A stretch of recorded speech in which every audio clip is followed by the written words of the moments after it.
Buongiorno a tutti, io vi do il benvenuto nel nostro comune di Venafro e tra poco andremo a visitare questo bel parco che si chiama Ente Parco Regionale dell'Olivo di Venafro.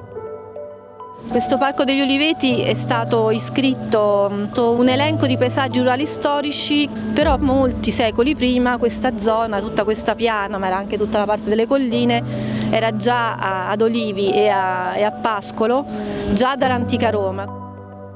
Personalmente sono incuriosito di questo progetto, infatti voglio stare in mezzo a voi, vedere tappa dopo tappa quello che accade con l'applicazione.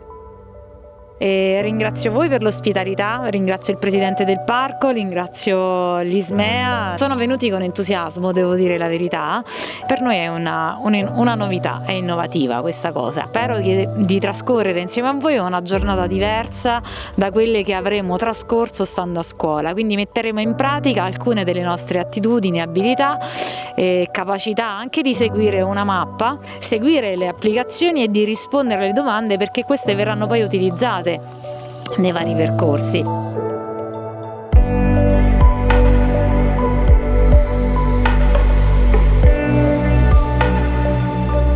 Questo paesaggio è caratterizzato da olivi di antico impianto che assumono talvolta l'aspetto di bosco. Dalla diffusa consociazione tradizionale con il pascolo all'interno degli oliveti, ma anche da terrazzamenti in pietra a secco in ottimo stato di conservazione. L'olio che se ne ricava è conosciuto e apprezzato sin dai tempi antichi, con riferimenti nelle opere di Columella, Orazio, Varrone, Plinio il Vecchio, Catone e Giovenale. Infatti, una porzione del Parco degli Ulivi, posta a quota superiore, è interessata dal sito di interesse comunitario, cosiddetto SIC.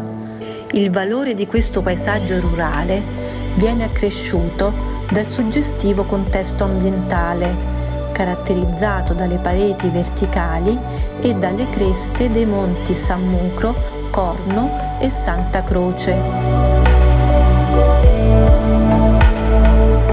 Si tramanda che l'olivo sia stato introdotto in Venafro da un certo Licinio, forse uno dei tanti coloni veterani romani da cui deriva il nome delle piante liciniane, specie da tempo molto diffusa nella zona. Infatti, il famoso olio di Venafro, laurino, cosiddetto per il colore aureo e per la grande qualità che lo caratterizzava, si faceva con quella particolare oliva che ancora oggi si chiama liciniana. Plinio il Vecchio precisa nel Deole che a Venafro spetta un primato in tutto il mondo per l'olio, grazie alla celeberrima oliva liciniana.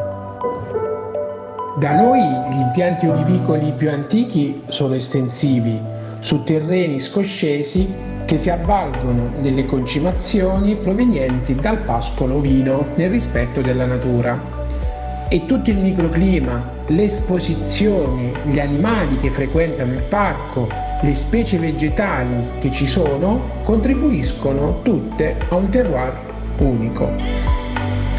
Su questi tracciati, che fino agli anni 50 rappresentavano l'unico mezzo di comunicazione con Conca Casale, si spostavano famiglie intere utilizzando muli e asini per commerci e soprattutto per la raccolta delle olive. La raccolta veniva praticata a mano, utilizzando scale alte 6 metri e aiutandosi con rami a uncino nella parte terminale per abbassare i rami. Durante le giornate invernali più difficili, in cui le famiglie non riuscivano a risalire in paese, i contadini si fermavano a dormire nei campi, nelle cosiddette masserie, casotti in pietra, ancora oggi presenti.